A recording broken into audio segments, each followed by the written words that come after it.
Hello, you're watching Hornbill TV's Northeast Express. Researchers from Nagaland University have identified a stingless bee species that can significantly enhance agricultural yield through pollination.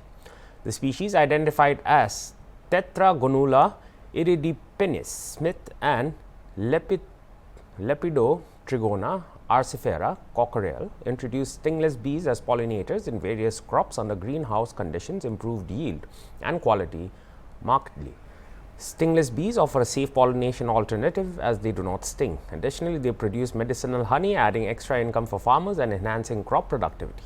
The research showed that chili crops pollinated by stingless bees had better production and quality than non-pollinated crops. This pioneering research, the first of its kind to evaluate the pollination potential of stingless bees and the quality of honey they produce, has led to increased income and sustainable livelihoods. The research was led by Dr. Avinash Chauhan, scientist and principal investigator, AICRP Honeybees and Pollinators, Department of Entomology, School of Agricultural Sciences, Nagaland University. Findings have been published in several reputed peer-reviewed journals, including the International Journal of Farm Sciences.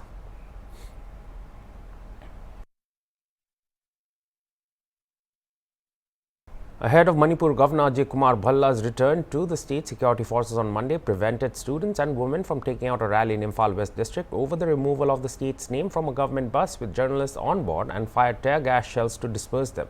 The protesters assembled at Kwak Kaithel area on the Tidim Road and planned to march towards the Raj Bhavan, covering a distance of 3 kilometers, but they were stopped from advancing from there, a senior officer said. However, students and women groups formed a human chain covering a stretch of 6 kilometers from Imphal Airport to Kaisham Path, around 200 meters away from the Raj Bhavan, he said. A large number of central forces, including Assam Rifles and Rapid Action Force personnel, were deployed along the Tidim Road from Imphal Airport to Raj Bhavan. Governor Bhalla is scheduled to arrive at Imphal from Delhi on Monday.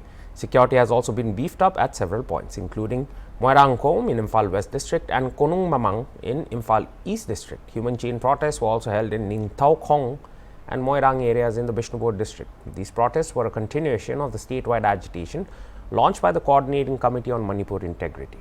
Meitei Group, Kukomi, had observed a 48-hour strike across Manipur last week to protest the removal of the state's name from a government bus with journalists on board, which was heading to the Shirui Lily Festival in Ukhrul district on May 28th. The incident occurred in the Gwaltabi area. They demanded an apology from the governor and the resignation of 3 top officers. A 7-member delegation of Kokomi, led by its convener, Khuraijam Athauba, on Monday left for Delhi to attend an exclusive meeting with the officials of the Ministry of Home Affairs on Tuesday. Khuraijam, before his departure from Imphal, told reporters that they had delayed pursuit of their objectives with the centre due to Operation Sindoor. However, with the successful conclusion of the operation on the western front of the country, they are now seeking for the centre to take up measures in dealing with narco-terrorists on the eastern front of the country.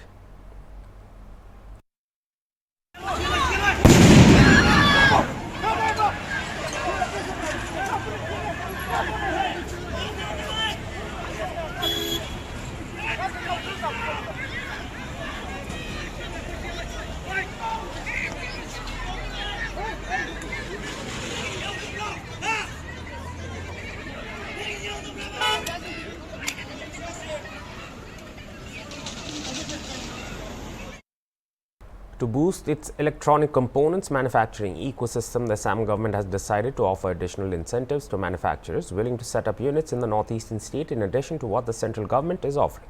Chief Minister Himanta Biswa Sarma told reporters on Monday in New Delhi after a roundtable meeting with industry members that Assam's policy proposes to provide 60% additional incentives to electronic components manufacturers, topping up the central government incentives. Various incentives have been topped up over and above the Government of India's policy, said the CM.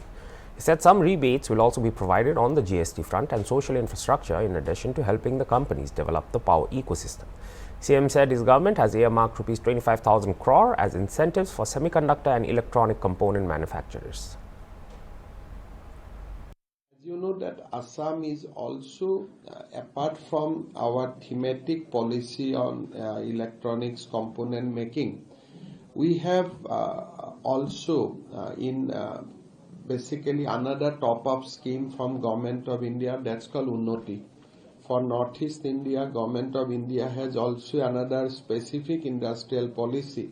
So any industry who will go to Assam to set up electronic component manufacturing, they will be incentivized through three important policy. One, Assam's central government electronics component manufacturing policy, Assam electronics component manufacturing policy, and also from the Unnati, that Northeast industrial policy of the government of India. So overall, it's very good, and it's I think it is attractive also. We have done another initiative. The Tata industry, they have come in a specific place called Jagirod. In and around that industry, we have decided to set up a electronic manufacturing city. We named that Ratan Tata Electronics Manufacturing City. So that has been notified. So we are trying to build up more social infrastructure and other kind of infrastructure in and around Tata OSAT facility. And we want to convert that to a full-fledged electronics manufacturing facility. As you know, that Government of India in Ministry of Information Technology has come out with a very good scheme for encouraging electronics manufacturing in the country itself. Assam is fortunate to have the first, that big one, that OSAT manufacturing facility in Guwahati, promoted by Tata Group. And after this semiconductor initiative, we also want to see that electronic manufacturing components, component manufacturing industry also set up manufacturing in Assam. So we have studied the Government of India scheme, and we are very much encouraged by that. So we have also come out to supplement the effort of Government of India with our own electronic component manufacturing policy. Today we have a round table with the industry. We have promoted our policy as well as Government of India's policy, and hopefully we'll see something good. Okay, so a little detail about the facilities you'll be providing. As you said in the press conference, there could be free land. And yes, you see, Government of India has the policy is very good, and there are component-wise incentive, and this incentive is varied from 25% to 60% according to various component. So Assam government has come out with three specific policy parameter. Once, if Government of India, as per Government of India policy, if you are entitled for 100 rupees, state will supplement that by another 60 rupees. That is number one. So we are not entering the nitty-gritty of the policy because we are guided by Government of India's policy. So if Government of India offer you 100 rupees, we will top that up by another 60 rupees. Second, we said that we will give you free space in Ratan Tata Electronic City, which we have developed and in the process of development. Third, we will give GST component, we will reimburse the GST component. So overall the policy is quite good, and I think it is, if you compare with the other state government policy, Assam policy also, it is, if not better, but it's at par with the other state policy. okay, sir, what will be the capital for that whole scheme, or the duration, that is some Government of India has announced 22,000 crores for entire country, and Assam is not going to get the entire amount. So whatever share we will get, I think on that we have to provide 60% more, and we are comfortable. okay. So sir, there was a presentation during the roundtable. There was presentation by Tata on semiconductor and testing. That was, the project is being in construction stage, as you said, in Jagir Assam. So little more about details about it. About the presentation. Prime Minister Shri Narendra Modi ji has laid the foundation stone for the Tata OSAT facility in Jagir.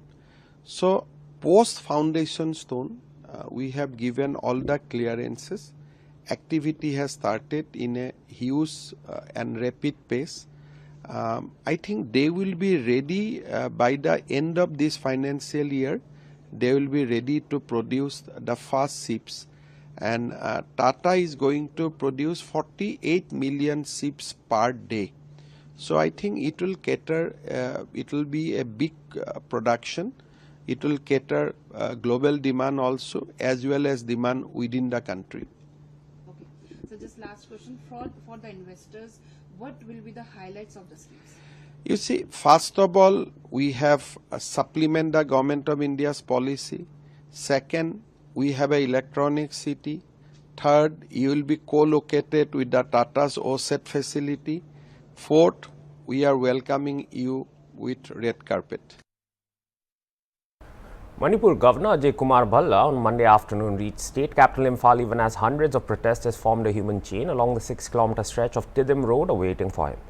An official said due to the prevailing situation in the state capital Imphal, Governor Bhalla took an army chopper from airport to Kangla Fort located some 300 meters from the Raj Bhavan. Bhalla had left Manipur on May 21 for Delhi for official purposes. Meanwhile, protesters were left frustrated after learning Bhalla had skipped travelling by road and took a chopper from the airport. Kokomi Women Wing convener R.K. Tharaksana told reporters the governor not being able to travel by road and meeting the people clearly shows that he has made a mistake. She said they will not stop protests now. He has further poured oil into the fire by his actions of not meeting his public today. Tharaksana also stated that they never planned any violence act during protests but simply to raise slogans as part of democratic actions. So your name please? My name is Malanganbi. And why is this protest all about? This is a protest against the governor and the chief secretary due to the recent incident that he ordered to remove the Manipur in this Manipur state. This is the reason why we are protesting here. So, as far as I can believe, you people are doing it in a peaceful manner. Yeah. So, what is the symbol that you are, what is the message that you people want to send? We want to say it is very simple. He should apologize in the way that he ordered to remove our Manipur from the Manipur state. It is only to apologize. We only need to apologize and say we are sorry. But if it not, then she should leave this Manipur. He is not perfect. He is trying to say he is not perfect, or is this a proxy war, or is this some secret agenda in here? We are very confused. So he or she should apologize or confess to the Manipur people. Your name please? I'm Uthan Thoroism. And what is this protest all about? You see, some 2-3 days back there had been some problems while there is a celebration for this Royal Rally, where MST Bless it was asked to blockade this name of the Manipur. And at that time, since then, this is something which is very linked to our emotional attachment to the Manipur. And we are still very much amazed. And I think this is a sort of somebody where never knows about the history, about the sentiments of the Manipur. They have given some order that the MST bus, that Manipur, it should be either removed or it should be covered, which is totally against the sentiments of the Manipur. So since then, we are requesting to the governor and those who are responsible authority who have given this order, that was given order to cover this Manipur ward. So it is in regards to this protest that I am coming here as a part of the citizens of Manipur. So the ache of, Over 100 new coronavirus cases have emerged in Delhi amid a resurgence in the infectious disease that has claimed millions of lives across the world since 2020. The total number of active cases across the country stands at 1,009, shows the country's central COVID-19 dashboard. Capital Delhi has at least 104 active cases, out of which 99 were reported in the last week. Kerala tops the list of states fighting the largest surge with 430 coronavirus cases, followed by Maharashtra with 209. Delhi stands third, Gujarat has 83, Karnataka 47, Uttar Pradesh 15 and West Bengal 12. At least 4 deaths due to COVID have been reported from Maharashtra, 2 from Kerala and 1 from Karnataka. No active case has been reported from Andaman and Nicobar, Arunachal Pradesh, Assam, Bihar, Himachal Pradesh, Jammu and Kashmir. COVID cases in India had subsided after free and rapid vaccination was carried out in all age groups. providing relief from strict containment rules.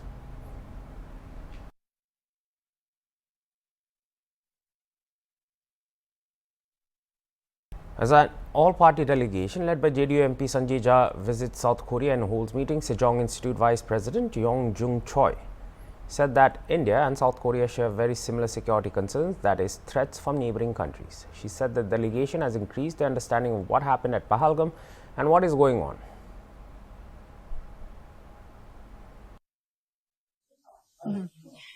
Firstly, we should know exactly what has happened during the Pentagon, very tragic incidents.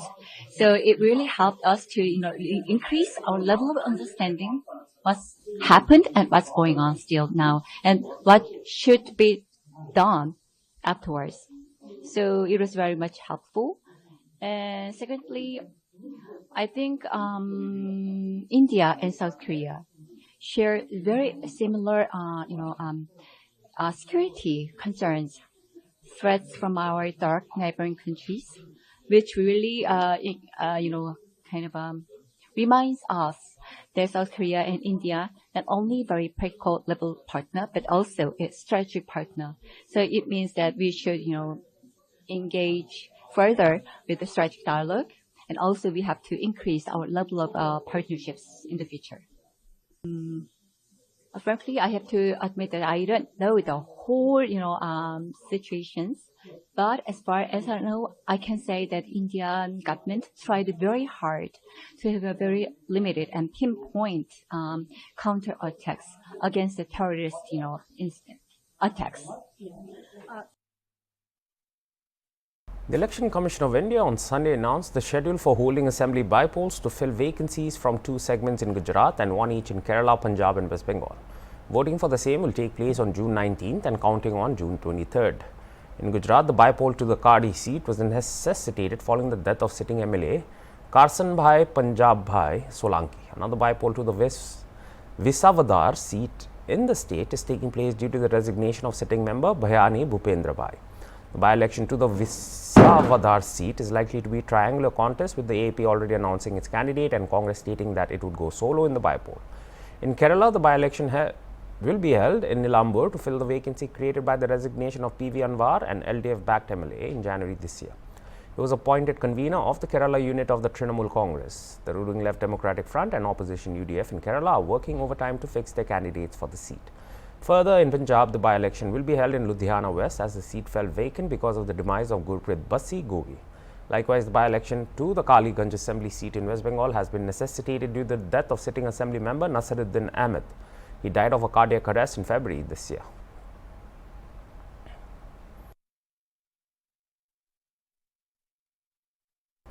An all-party parliamentary delegation led by JDU MP Sanjay Kumar Jha held a series of meetings with prominent think tanks and policymakers in Seoul, Republic of Korea, as part of India's diplomatic outreach to raise global awareness about the recent terror attacks in Kashmir and highlight the country's economic ascent. Speaking during the visit, MP Sanjay Kumar Jha stated yesterday India became the 4th largest economy in the world. We surpassed Japan. It is a moment of pride for every Indian.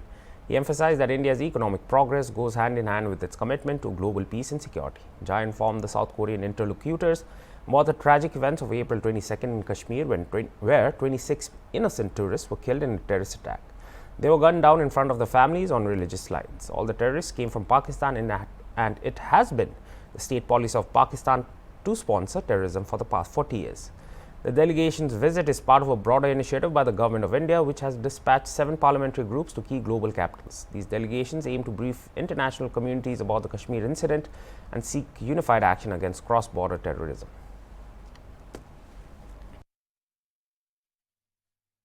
Thank the people from business community. I just met a lady. She is doing research on polity and Indian economy. That's what she said. And